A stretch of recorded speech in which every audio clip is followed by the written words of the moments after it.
Hello everyone, welcome to H K guides. क्या आप Germany से अपना जो रिसर्च वर्क है उसे कैरी आउट करना चाहते हैं और सर्च कर रहे हैं किसी रिसर्च फेलोशिप प्रोग्राम को? तो आज हम बात करने जा रहे हैं जर्मनी के एक रिसर्च फेलोशिप प्रोग्राम के बारे में, जिसके थ्रू आप जर्मनी से अपना जो रिसर्च वर्क है उसे कैरी आउट कर सकते हैं। ये जो रिसर्च फेलोशिप प्रोग्राम है ये एप्लीकेंट को बेनिफिट भी प्रोवाइड करता है। तो हम डिटेल में बात करेंगे कि ये रिसर्च फेलोशिप प्रोग्राम एक्चुअली क्या है, इसके क्या बेनिफिट्स हैं, अगर आपने अप्लाई करना है तो डॉक्यूमेंट्स कौन से रिक्वायर्ड होते हैं, क्राइटेरिया क्या है जिसे आपको मीट करना पड़ेगा, अगर आपने अप्लाई करना है तो किस तरह से अप्लाई करना है, और डेडलाइन कब तक है कि आप जो है इस रिसर्च फेलोशिप प्रोग्राम के लिए अप्लाई कर सकते हैं। इन सब चीज़ों को हम डिस्कस करेंगे। सबसे पहले बात कर लेते हैं कि जो रिसर्च प्रोग्राम है ये एक्चुअली क्या है। तो जिस रिसर्च प्रोग्राम को आज हम डिस्कस करने जा रहे हैं that is Humboldt research fellowship program. आपने क्या करना है कि सिंपली जो है सर्च करना है Humboldt research fellowship, and after searching this आपने क्या करना है कि सिंपली जो है इस एड्रेस को फॉलो करना है। So this is the place कि जहाँ पर आपको इस रिसर्च फेलोशिप प्रोग्राम के बारे में जो इन्फॉर्मेशन है वो मिल जाएगी।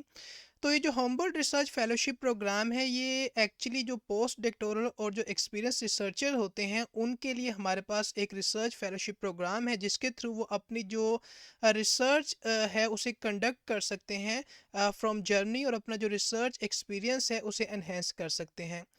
रिसर्चर जो है from different country of different nationality in research areas जिसके अंदर वो रिसर्च कंडक्ट करना चाहते हैं, वो इस रिसर्च फेलोशिप प्रोग्राम के लिए अप्लाई कर सकते हैं। तो ये जो हम्बर्ट रिसर्च फेलोशिप प्रोग्राम है ये ना सिर्फ रिसर्चर को ये अपॉर्चुनिटी प्रोवाइड करता है, बल्कि जो अबव एवरेज क्वालिफिकेशन को होल्ड करने वाले रिसर्चर होते हैं फ्रॉम अराउंड द वर्ल्ड, वो इस फेलोशिप रिसर्च प्रोग्राम के लिए अप्लाई कर सकते हैं ताकि वो इस रिसर्च अपॉर्चुनिटी को अवेल कर सकें। अगर बात की जाए कि जो रिसर्च फेलोशिप प्रोग्राम है हमारे पास, ये एप्लीकेंट को क्या बेनिफिट प्रोवाइड करता है। तो जो सबसे पहला बेनिफिट है वो इट्सल्फ यही है कि आपको जो है रिसर्च कंडक्ट करने की एक अपॉर्चुनिटी प्रोवाइड की जाती है at one of the host German research institution, जिसके थ्रू आप अपनी जो रिसर्च है उसे कैरी आउट करते हैं। अगर बात की जाए कि हमने कहा था कि जो रिसर्च है फेलोशिप, ये पोस्ट डॉक्टोरल स्टूडेंट के लिए भी अवेलेबल है और जो एक्सपीरियंस रिसर्चर हैं उनके लिए भी अवेलेबल है। तो सबसे पहले अगर हम पोस्ट जो डॉक्टोरल स्टूडेंट हैं उनकी बात करें, तो पोस्ट जो डॉक्टोरल स्टूडेंट हैं उनको ये रिसर्च फेलोशिप जो प्रोग्राम है अलाउ करता है कि वो ना सिर्फ अपनी जो रिसर्च है उसे कंडक्ट कर सकते हैं इन जर्मनी, बल्कि उनको जो मंथली फेलोशिप की अमाउंट है,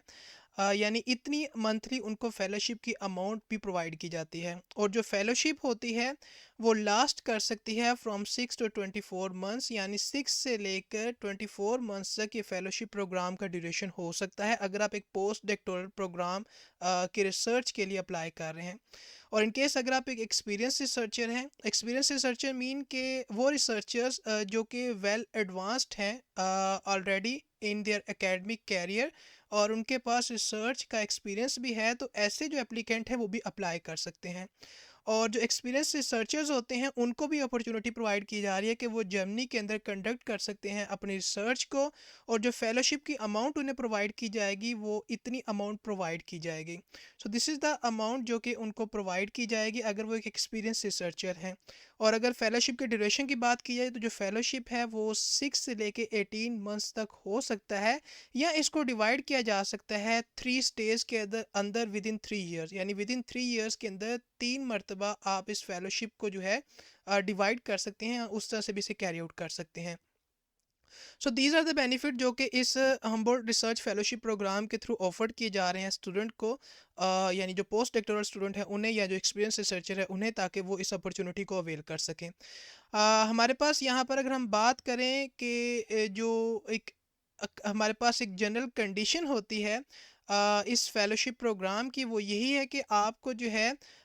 एक रिसर्च फेलोशिप के थ्रू आपको ये अलाउ करना कि आप जो है अपनी जो रिसर्च की स्किल्स हैं उनको एनहेंस कर सकें और रिसर्च की अपॉर्चुनिटी को जो है अवेल कर सकें। And in addition to the fellowship amount जो कि स्टूडेंट को प्रोवाइड की जाती है और यहाँ जो रिसर्चर हैं उन्हें प्रोवाइड की जाती है, उनको और बेनिफिट भी प्रोवाइड किए जाते हैं उनकी रिसर्च से रिलेटेड, यानी उनको फाइनेंशियल सपोर्ट प्रोवाइड की जा सकती है फर्दर, इंक्लूडिंग कि उनको फैमिली बेनिफिट प्रोवाइड किया जा सकता है, उनको जो प्राइवेट जो फुल हेल्थ इंश्योरेंस है उसकी सब्सिडी प्रोवाइड की जा सकती है, और इसी तरह जो अलाउंस है ट्रैवल एक्सपेंस का वो भी अवेलेबल होता है और वो भी उनको प्रोवाइड किया जा सकता है। तो ये हमारे पास जो है बेनिफिट्स हैं इस हमारे जो हम्बर्ट रिसर्च फेलोशिप प्रोग्राम है उसके। अगर हम बात करें कि कौन सी ऐसी एलिजिबिलिटी रिक्वायरमेंट्स है जिनको आपको मीट करना पड़ेगा अगर आप जो है इस रिसर्च फेलोशिप प्रोग्राम के लिए अप्लाई करना चाहते हैं, तो जो पोस्ट डॉक्टोरल रिसर्चर हैं अ, उनका अगर एक अबव एवरेज वो क्वालिफिकेशन को होल्ड करते हैं, एंड वो जो रिसर्चर है वो फ्रॉम अराउंड द वर्ल्ड किसी भी नेशनलिटी के हो सकते हैं, तो ऐसे जो रिसर्चर हैं वो अप्लाई कर सकते हैं। तो अगर पोस्ट डॉक्टोरल जो एप्लीकेंट है उनकी अगर हम बात करें, तो ऐसे एप्लीकेंट जिन्होंने कंप्लीट किया है अपने डॉक्टरेट को या इक्वलेंट एकेडमिक क्वालिफिकेशन को ड्यूरिंग द लास्ट 4 ईयर, और अगर वो विद इन जो है वो 6 मंथ्स हैं कि वो कंप्लीट कर लेंगे अपने जो डॉक्टरेट प्रोग्राम है उसको, या ऑलरेडी जो है वो प्रोवाइड करेंगे एक रिटर्न समरी उनकी जो रिसर्च फाइंडिंग है उसकी, तो ऐसे जो एप्लीकेंट हैं वो अप्लाई कर सकते हैं। या उन्होंने जो है पब्लिश किया है किसी एकेडमिक जर्नल के अंदर रिगार्डिंग देयर रिसर्च वर्क, तो ये अगर क्राइटेरियाज को अगर आप मीट करते हैं तो आप जो है इस पोस्ट डॉक्टोरल जो रिसर्च हमारे पास अपॉर्चुनिटी है उसके लिए अप्लाई कर सकते हैं। और इनकेस अगर आप एक एक्सपीरियंस रिसर्चर हैं तो आपने कंप्लीट किया हो अपने डॉक्टरेट को या इक्वलेंट जो उसकी एकेडमिक क्वालिफिकेशन है ड्यूरिंग द लास्ट 12 ईयर्स, और आपने जो है आपके पास जो है आपकी जो एकेडमिक प्रोफाइल है उसके अंदर आपके पास डिफरेंट पब्लिकेशंस हैं और वो पब्लिकेशंस किसी अच्छे एकेडमिक जर्नल में पब्लिश हैं, तो इन केस अगर आप इन क्राइटेरियाज को मीट करते हैं तो आप जो है एलिजिबल हैं कि आप अप्लाई कर सकते हैं। और अगर आप अभी जो है आपने अपना जो डॉक्टरेट है अगर आप वो क्वालिफिकेशन को होल्ड नहीं करते, तो आप स्टिल भी अप्लाई कर सकते हैं up to 16 year after completing your masters और अदर पोस्ट ग्रेजुएट डिग्री, ताकि आप जो है इस अपॉर्चुनिटी को अवेल कर सकें। लेकिन उसके लिए आपके पास पब्लिकेशन होनी चाहिए आपके कैरियर के अंदर कि आपने कुछ पब्लिकेशन भी की हैं। तो इन क्राइटेरिया को आपको मीट करना है। इसी तरह जो नेशनलिटी है हम बात कर चुके हैं कि किसी भी नेशनलिटी के जो एप्लीकेंट हैं वो अप्लाई कर सकते हैं, एक्सक्लूडिंग कि आपके पास जर्मन नेशनलिटी नहीं होनी चाहिए। और यहाँ पर कुछ क्राइटेरिया भी मेंशन है कि if you are a German national, और अगर आपने ऑब्टेन किया अपनी यूनिवर्सिटी क्वालिफिकेशन को या यूनिवर्सिटी डिग्री को, तो उससे रिलेटेड कुछ रिक्वायरमेंट है उसको आप मीट कर सकते हैं। But generally applicant from different countries जो हैं वो अप्लाई कर सकते हैं और जर्मन नेशनल नहीं होने चाहिए। तो यहाँ पर जो रिक्वायरमेंट है इनको आपने जो है वो ज़रूर चेकआउट करना है। नेक्स्ट हमारे पास जो रिक्वायरमेंट है वो ये कि आपकी जो एप्लीकेशन है अगर आप चाहते हैं उसे कंसीडर किया जाए, तो आप जो है जर्मनी के अंदर आपने जो है आप ना रहते हो for a longer than total of 6 month with in the 18 month period आपकी एप्लीकेशन के सबमिशन से पहले। तो आपके एप्लीकेशन सबमिशन से पहले आप टोटल ऑफ 6 मंथ्स के लिए विद इन द 18 मंथ जो है आप जर्मनी में आपने ना गुजारे हों, ताकि आप जो है इस रिसर्च फेलोशिप के लिए जो है अप्लाई कर सकें। और इसी तरह हमारे पास जो है कि आपके पास कंफर्मेशन होनी चाहिए कि रिसर्च जो फैसिलिटीज़ हैं वो अवेलेबल हैं, और जो होस्ट है उसकी स्टेटमेंट होनी चाहिए। और इस तरह आपके पास एक्सपर्ट रिव्यूज़ होने चाहिए डिपेंडिंग पोन कि आप एक पोस्ट डॉक्स के एप्लीकेंट हैं या एक्सपीरियंस रिसर्च एप्लीकेंट हैं। इन केस अगर आप पोस्ट डॉक्टोरल एप्लीकेंट हैं तो आपका जो डॉक्टोरल सुपरवाइज़र हैं और कोई भी अदर एक रिसर्चर जो है वो आपका रिक्वायर्ड होगा, ताकि आप इस एक्सपर्ट रिव्यू की रिक्वायरमेंट को कंप्लीट कर सकें। इसी तरह जो एक्सपीरियंस रिसर्चर हैं उसके अंदर जो है ये जो रिव्यू है आपका ये प्रोवाइड किया जाएगा जो इम्पोर्टेंट आपके कोलैबोरेटिव पार्टनर हैं और कोई रिसर्चर है at your own institute as well as किसी और इंस्टीट्यूशन का, ताकि आप इस क्राइटेरिया को मीट कर सकें। तो ये एक्सपर्ट रिव्यू की रिक्वायरमेंट को भी आपने मीट करना है। अगर लैंग्वेज स्किल की बात करें तो इनकेस अगर आप नेचुरल साइंसेज एंड इंजीनियरिंग के अंदर जो है रिसर्च कैरी आउट करने जा रहे हैं, तो आपके पास जो है गुड नॉलेज होना चाहिए ना सिर्फ जर्मन लैंग्वेज का बल्कि इंग्लिश लैंग्वेज का भी। और इनकेस अगर आपका जो रिसर्च एरियाज़ है वो humanities social sciences and medicine है, तो आपके पास गुड नॉलेज होना चाहिए जर्मन लैंग्वेज का, ताकि आप अपने जो रिसर्च वर्क है उसे कैरी आउट कर सकें। और इन केस अगर आपके पास गुड नॉलेज है इंग्लिश का, तो वो भी इनफ होगा कि आप जो है अपनी रिसर्च वर्क को कैरी आउट कर सके। तो ये हमारे पास लैंग्वेज स्किल की रिक्वायरमेंट है जिसको आपने मीट करना है। तो ये कुछ हमारे पास रिक्वायरमेंट्स हैं जो कि आपके माइंड में होनी चाहिए, और इनकेस अगर आप इन रिक्वायरमेंट्स को मीट करते हैं तो आप एलिजिबल हैं कि आप अप्लाई कर सकते हैं। अब अप्लाई आपने किस तरह से करना है? अप्लाई आपने कुछ इस तरह से करना है कि आपने अपनी एप्लीकेशन को जो है ऑनलाइन सबमिट करना है। तो यहाँ पर हमारे पास 2 ऑप्शन अवेलेबल हैं। आप यहाँ से भी अप्लाई कर सकते हैं ऑनलाइन, और आप यहाँ से भी अप्लाई कर सकते हैं ऑनलाइन। तो इस तरह से आप अपनी जो एप्लीकेशन है उसकी सबमिशन करेंगे along with the necessary documents जो कि आपसे रिक्वायर्ड होंगे। अब उन डॉक्यूमेंट्स के अंदर आपके पास कौन से डॉक्यूमेंट्स होने चाहिए? तो उसके अंदर आपकी सीवी होनी चाहिए मैक्सिमम ऑफ 2 पेजेस की, आपकी रिसर्च आउटलाइन होनी चाहिए मैक्सिमम 5 पेजेस की, आपकी जो पब्लिकेशंस है उनकी कंप्लीट लिस्ट आप उसे सबमिट करेंगे, आपकी जो की पब्लिकेशंस है जिनको आपने सेलेक्ट किया है आप उसकी लिस्ट प्रोवाइड करेंगे, की पब्लिकेशंस को आपने सबमिट करना है। और अगर आप जो है डॉक्टोरल जो सर्टिफिकेट है उसको सबमिट करेंगे, या उसका जो प्रूफ है कि जो आपका जो डॉक्टरेट है वो कंप्लीट हो चुके हैं सक्सेसफुली, या आप कंफर्मेशन देंगे कि with in the next 6 months जो उसकी कंप्लीशन हो जाएगी तो आप अप्लाई कर सकते हैं। जर्मन लैंग्वेज क्वालिफिकेशन का सर्टिफिकेट अगर रिक्वायर्ड है तो आप उसको सबमिट करेंगे। तो इन केस इफ़ रिक्वायर्ड तो जो पब्लिशर्स होते हैं उनकी एक्सेप्टेंस भी रिक्वायर्ड होगी regarding the acknowledgement of receipt and summaries, ताकि आप अप्लाई कर सकें। और यहाँ पर एक इंपॉर्टेंट चीज़ वो ये कि इन एडिशन जो होस्ट की स्टेटमेंट है और जो कंफर्मेशन है regarding the research facilities are available, और जो 2 एक्सपर्ट रिव्यूज़ हैं ये भी आपसे रिक्वायर्ड होते हैं, ताकि आप अपनी जो एप्लीकेशन है उसे कंप्लीट कर सकें और एक कंप्लीट एप्लीकेशन की आप सबमिशन कर सकें। तो इस तरह से जो है आपने अपनी एप्लीकेशन को जो है सबमिट करना है। अब बात करते हैं कि एप्लीकेशन की डेडलाइन क्या है। तो जो एप्लीकेशंस होती हैं सिलेक्शन कमेटी की तरफ से वो रिव्यू की जाती हैं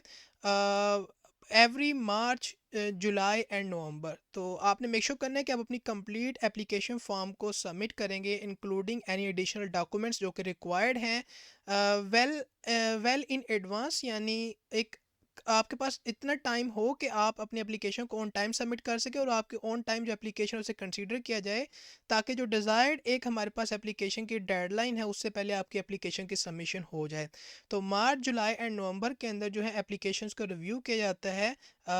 तो मेक श्योर करना है कि इस टाइम फ्रेम के अंदर आपने जो अपनी एप्लीकेशंस हैं उनको सबमिट करना है, और थोड़ा अर्ली भी आप इनको सबमिट कर सकते हैं, ताकि जो है आपकी जो एप्लीकेशन डेडलाइन है आप उस क्राइटेरिया को मीट करें और with in the application deadline अपनी एप्लीकेशन की सबमिशन कर सकें। और एप्लीकेशंस होती हैं उनको प्रोसेस किया जाता है विद इन 4 to 8 मंथ लग सकते हैं कि आपकी जो एप्लीकेशन है उसकी प्रोसेसिंग हो सके। तो ये हमारे पास एप्लीकेशन डेडलाइन है। और इन केस अगर हम सिलेक्शन प्रोसेस के ऊपर अगर एक ओवरव्यू देखें कि सिलेक्शन प्रोसेस जो है वो किस तरह से कैरी आउट किया जाता है, तो यहाँ पर हमारे पास सबसे पहले जो है एप्लीकेशन की आप सबमिशन करते हैं, जिसके अंदर आप अपनी ऑनलाइन एप्लीकेशन देते हैं, होस्ट की स्टेटमेंट होती है, रेफरेंसेस होते हैं, रिसिप्ट होती है आपकी एप्लीकेशन की। देन प्रोसेसिंग स्टार्ट होती है आपकी एप्लीकेशन की, जो कि 4 to 6 वीक ले सकती है, और इसके अंदर आपकी जो एलिजिबिलिटी है वो चेक की जाती है और जो कंप्लीटनेस है उसको चेक किया जाता है। देन जो रिव्यू का प्रोसेस है वो स्टार्ट होता है, और अप्रोक्सीमेटली 4 मंथ्स उसको लग सकते हैं, जिसके अंदर जो इंडिपेंडेंट आपके पेयर रिव्यूज़ हैं ULE2 उनको रिक्वेस्ट किया जा सकता है, और जो आपके एप्लीकेशंस हैं उनको फॉरवर्ड किया जाता है जो कि रिव्यूड हो चुकी होती है। देन जो सिलेक्शन कमेटी होती है वो सिलेक्शन कमेटी मीट करती है ताकि वो इन एप्लीकेशंस को रिव्यू कर सके। और लास्ट में क्या होता है कि जो सिलेक्शन होती है उसके अंदर अप्रूवल की जाती है एप्लीकेशंस की, या तो जो है आपकी फेलोशिप जो है आपको मिल जाएगी, या आप जो है आपकी जो एप्लीकेशन है वो सक्सेसफुल नहीं हो पाती। तो इस तरह से एक हमारे पास सिलेक्शन का प्रोसीजर है, तो आप इसके मुताबिक अंदाज़ा लगा सकते हैं कितना टाइम फ्रेम जो है लग सकता है आपकी जो फाइनल सिलेक्शन है इस रिसर्च फेलोशिप प्रोग्राम के लिए। तो ये थी आज की अपॉर्चुनिटी की इन्फॉर्मेशन रिगार्डिंग उन स्टूडेंट के लिए जो कि रिसर्च एरियाज़ के अंदर कंट्रीब्यूट करना चाहते हैं और अपना जो रिसर्च वर्क है उसे कैरी आउट करना चाहते हैं फ्रॉम जर्मनी। तो हम्बोल्ट रिसर्च फेलोशिप प्रोग्राम आपको ये अपॉर्चुनिटी प्रोवाइड कर रहा है। इन केस अगर आप पोस्ट डॉक्टोरल एप्लीकेंट हैं या एक एक्सपीरियंस रिसर्चर एप्लीकेंट है तो आप अप्लाई कर सकते हैं अगर आप क्राइटेरियाज को मीट कर रहे हैं। हमने डिटेल में जो है इस अपॉर्चुनिटी को डिस्कस किया ताकि कोई भी ऐसा पॉइंट जो कि इंपॉर्टेंट है वो मिस ना हो। लेकिन फिर भी आपने जो है इन रिक्वायरमेंट्स को, इन गाइडेंस को जो है रीड करना है ताकि आप एक प्रॉपर वे में अपनी एप्लीकेशन की सबमिशन कर सके। और दिस इज़ हाउ कि आपने अप्लाई किस तरह से करना है। यहाँ पर आपको अप्लाई ऑनलाइन का ऑप्शन अवेलेबल है, तो यहाँ से आप अपनी एप्लीकेशन को सबमिट कर सकते हैं। तो आई होप सो कि जो आज की अपॉर्चुनिटी की इन्फॉर्मेशन थी आपको अच्छी लगी होगी, आपके लिए हेल्पफुल होगी। तो आज के लिए इतना ही, मिलते हैं आपको किसी नई अपॉर्चुनिटी के साथ। So till then take care and good bye.